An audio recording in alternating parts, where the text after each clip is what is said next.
पूरी नशा तस्कर हैं। उनकी लेडीज़ यहाँ पे ज़्यादातर ये काम करती हैं, जो छोटी छोटी पुड़िया सप्लाई करती हैं।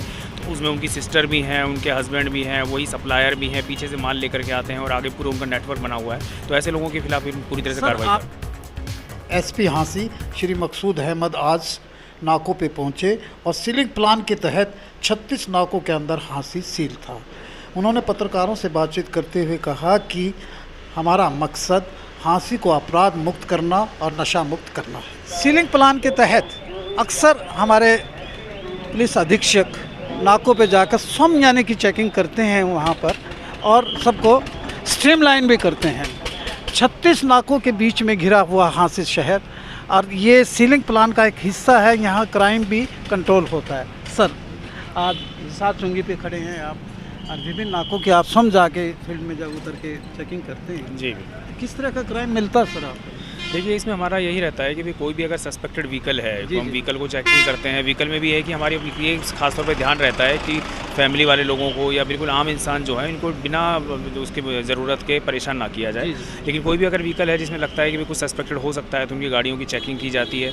उसके अलावा 2 व्हीलर 4 व्हीलर जो भी हैं, अगर मान लो कोई अगर चालान किसी की ज़रूरत पड़ती है, कोई अगर मोटर वायलेशन MV एक्ट का किसी प्रावधान का अगर कोई वायलेशन करता है तो उनका चालान भी किया जाता है। साथ ही साथ हमारा यही रहता है कोई अपराधी किस्म के व्यक्ति हैं, संदिग्ध किस्म के व्यक्ति हैं, उनकी तलाशी की जाए, उनकी नज़र रखी जाए, उनकी एंट्री करी जाती है रजिस्टर में और बाद में अगर ज़रूरत पड़ती है तो उनको फिर चेक भी किया जा सकता है। सर, नशे पे कितनी क्लिंच है पुलिस की? यहाँ हांसी नशा प्रोन एरिया था। अक्सर यहाँ नशा भी बिकता था, चिट्टा भी जिसे बोलते हैं। छोटी छोटी पुड़ियों के अंदर नदी के किनारे कुछ महिलाएं भी बैठी रहती थी। उस पर पूरी क्लिंच आ गई है क्या? जी, हमारी पूरी कोशिश है। हमने काफ़ी अच्छा इसमें प्रयास किया है। पिछले 4-5 महीने जब से मैंने चार्ज संभाला है, हमने काफ़ी अच्छे के इसमें केसेस पकड़े हैं, अपराधियों को पकड़ा भी है, रिकवरीज भी अच्छी हुई हैं। साथ ही हमारा यही है कि सीलिंग प्लान के थ्रू भी और भी उस तरीके से पुलिस प्रेजेंस हम ज़्यादा से ज़्यादा बढ़ाते हैं। इसकी वजह से उनके ये है कि उनका पूरी फैमिली इन्वॉल्व है इसमें। जैसे कि कुछ पूरी नशा तस्कर हैं, उनकी लेडीज़ यहाँ पे ज़्यादातर ये काम करती हैं, जो छोटी छोटी पुड़िया सप्लाई करती हैं।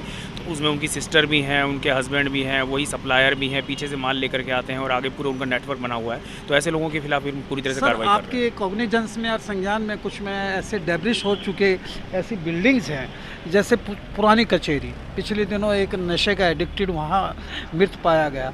तो ये आपके संज्ञान में मैं लाना चाहता हूँ। ऐसी जगह पे तो इसको आप प्रशासन के संज्ञान में कोऑर्डिनेट करके लीजिए। जी बिल्कुल, हम प्रशासन के संज्ञान में इसको कोऑर्डिनेट भी करेंगे। और पुरानी कचहरी के बारे में तो ये बताना भी चाहूँगा कि उस ज़मीन के लिए हमारा भी DC साहब के थ्रू प्रपोजल चला हुआ है कि हम वहाँ पे हमारा ट्रैफिक थाना और महिला थाना बनाएंगे। तो अभी ज़मीन का अलॉटमेंट होने की प्रोसेस चल रही है। एक बार ज़मीन अलॉट हो जाएगी तो वहाँ पर थाना ही बना देंगे, जिससे कि पूरी समस्या ही समाधान हो जाएगी।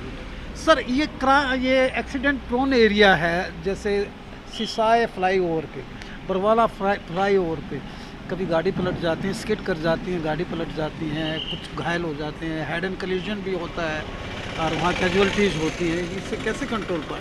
इसके लिए देखिए, रोड सेफ्टी मीटिंग हमारी होती है। कल ही अभी DC साहब की अध्यक्षता में हिसार में रोड सेफ्टी मीटिंग हुई है। उसमें सारे मुद्दों को रखा जाता है। जहाँ भी आवश्यकता होती है NHI के ऑफिसर्स के थ्रू, कहीं हम जैसे अभी सोरखी में काफ़ी बड़ा इशू चल रहा था, कई एक्सीडेंट्स हुए हैं, तो हमने NHI को रिक्वेस्ट की है, NHI वाली वहाँ पे अभी स्पीड ब्रेकर्स बनाएंगे, जिससे कुछ हद तक समस्या का समाधान हो सके। साथ ही साथ हमारी ट्रैफिक की जो गाड़ियाँ हैं वो वहाँ पे चालान भी करती हैं, जो हाई स्पीड व्हीकल्स होते हैं, जिससे कि उस पर भी कंट्रोल हो सके। और ब्लाइंड स्पॉट जो है वहाँ पे जो भी ट्रैफिक की ज़रूरत होती है कि भाई गाइडलाइंस होनी चाहिए, बोर्ड होने चाहिए, साइनेजेस होने चाहिए, उसके लिए हम समय समय पर लिख करके देते हैं, अथॉरिटीज़ को भेजते हैं और सारा कंप्लाइंस भी करवाते हैं। What about traffic hazard in the city? City के अंदर भी हम पूरी तरह से कोशिश यही है हमारी कि कोई भी कम से कम एक्सीडेंट हो, बिल्कुल एक्सीडेंट ना हो। और हमारा पूरा मिशन तो यही है कि भाई 0 एक्सीडेंट हम लेकर के आए हांसी के अंदर। What message you want to give the masses? नहीं, बस मेरा यही अपील है जनता की, भाई पुलिस का सहयोग करें। अगर कभी कभार लोगों को लगता है कि सीलिंग प्लान के थ्रू चालान हो रहे हैं या फिर उनको कोई मुसीबत का कोई परेशानी का सामना करना पड़ रहा है, तो हमारी उनसे यही अपील है कि वो पुलिस का सहयोग दें, साथ दें। हमारी बस यही कोशिश है कि हम उनको एक सुरक्षित वातावरण दे सकें और हमारी कोई भी मंशा कभी भी उन्हें परेशान करने की। Again I express my gratitude to you sir, you have explain in well versed manner all the things. Thank you very much sir. ये थे SP महोदय, जिन्होंने नाकों की चेकिंग की है और सब कुछ एक्सप्लेन किया है और इस सीलिंग प्लान के तहत क्या क्या क्राइम कंट्रोल हो रहा है। Thank you.